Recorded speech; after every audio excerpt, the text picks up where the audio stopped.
বা অনেকে ওমানে ছোটোখাটো কিছু কাজ করে, যেমন আপনার গাড়ি ক্লিন, তারপরে এক কোম্পানির বিষয় অন্য কোম্পানিতে কাজ করা, যে ধরনের ছোটোখাটো যে কাজগুলা, ওগুলা করতে গিয়ে যদি কখনো পুলিশের হাতে ধরা খাওয়ার পর জেলে যায়, দেখা যাচ্ছে যে অনেক স্পন্সররা তাদের আর খোঁজখবর রাখে না। জেল থেকে দেখা যাচ্ছে মাঝে মাঝে বাংলাদেশে পাঠায় দেয়, নির্দিষ্ট সাজার পর বাংলাদেশে আরেক সোজা পাঠায় দেয়। কিন্তু এই মানুষগুলো আবার কি ওমানে ঢুকতে পারবে?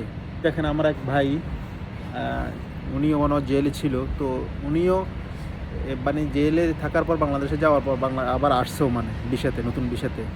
এই যে তার প্রমাণ দেখেন, আমার ভাইটার নাম হচ্ছে কি আপনার হেলাল উদ্দিন ভাই। আমার হেলাল উদ্দিন ভাই, তিনি লিখে, ভাই আসা যায়, আমি নিজে এসেছি, যদি কোনো বড় ধরনের মামলা না থাকে তখন আসতে পারবে। তবে যারা আউটপাসে দেশে গিয়েছে তারা আসতে পারবে কি না এটা আমার জানা নাই। হ্যাঁ, যারা আউটপাসে যাচ্ছে তারা আসতে পারবে না, আউটপাসে যারা যাবে তারা আসতে পারবে না। যাদের বড় ধরনের মামলা, যেমন স্মাগলিং, হিরোইন বা মার্ডার, ওই ধরনের লোকগুলা আর ঢুকতে পারবে না। নির্দিষ্ট সাজা ভোগ করার পর তারপরে আপনার সেই যে দেশের নাগরিক ওই দেশে পাঠায় দেয়। আরেক ভাই কমেন্টস করছে, তার নাম হলো শামীম ইকবাল। উনিও লিখছে ওনার খালতো ভাই 5 বছর আকামা ছিল না, তারপর পুলিশে ধরছে, 1 মাস জেলে ছিল, আবার সেই নাকি 2 বছর পর আবার নতুন বিষয় ওমানে ঢুকছে। ভাই আপনাকেও ধন্যবাদ, কারণ আসলে আপনাদের মাধ্যমে তো আসলে সঠিক তথ্যগুলো পাওয়া যায় আসলে।